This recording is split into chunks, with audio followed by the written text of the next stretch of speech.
Drinking a beer leads to a court-martial. I will start by saying that I recognize my battle buddy made some bad decisions. What you're about to read is the story of how he discovered the consequences of his own actions. We joined the Air Force through ROTC. Battle buddy gets arrested for DUI. He's prior enlisted and well aware he needs to self-report this.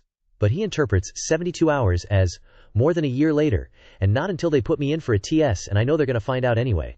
By the time he came clean, he had pleaded guilty to reckless driving and public intoxication, aka wet and reckless. The standard compromise for first-time DUI offenders in California. He got a very stern talking to. But this was 2 years after 9/11, and he was a strong cadet, with an otherwise solid record. He was allowed to commission and keep his pilot slot. He gets on active duty, goes to ASBC, 6WK classroom training, has a minor alcohol-related incident, and winds up with a letter of reprimand. As a freshly minted lieutenant, it's not a career killer, unless you don't learn from it. Battle buddy did not learn from it.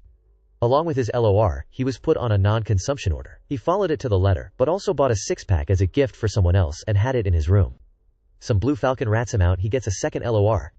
His commander flies out, California to Alabama, and verbally tells him, "Do not drink another drop of alcohol until we get this sorted out."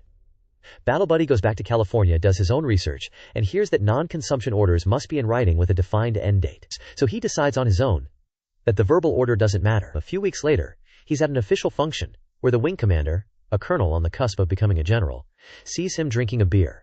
That earns him a third LOR, and an ugly confrontation with his commander, the one who had flown to Alabama to go to bat for him. The commander reviewed his file before the sit-down, saw the arrest, and asked for the story. Battle buddy explained.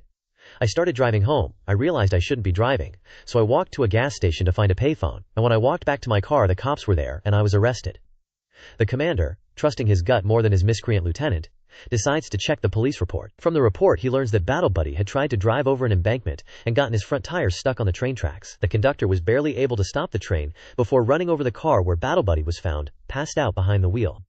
The second half of the story was exactly as he'd told his commander. He realized he shouldn't be driving and walked away to find a payphone. At this point he gets hit with an Article 15 for fraudulent appointment. Battle buddy demands a court-martial instead. He gets convicted. His sentence? A fourth letter of reprimand. A $25,000 fine, the value of the scholarship he received, but no dismissal, meaning he could stay on active duties.